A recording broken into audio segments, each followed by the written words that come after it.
Hello Andrew, so how is authentication handled by GDPR? Well, one of the key aspects of GDPR is obviously to make sure that any organisation has to make sure they can authenticate it is their customer, asking for their customer's data before they can provide it.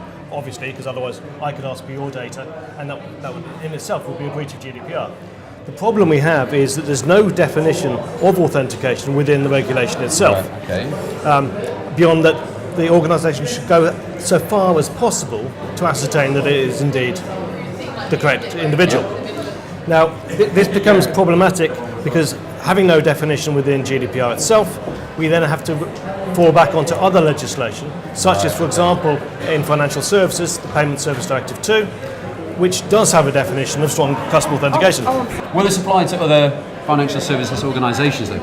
Well, obviously financial services organisations themselves have PSD2 to comply with anyway, but outside financial services, other organisations don't necessarily have the same sort of level of granularity for how they should authenticate.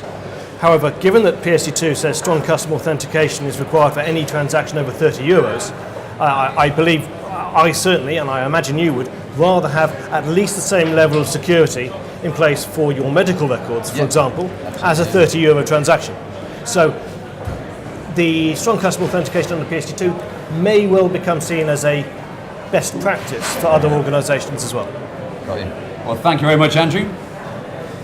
Pleasure to meet you, and back to the studio.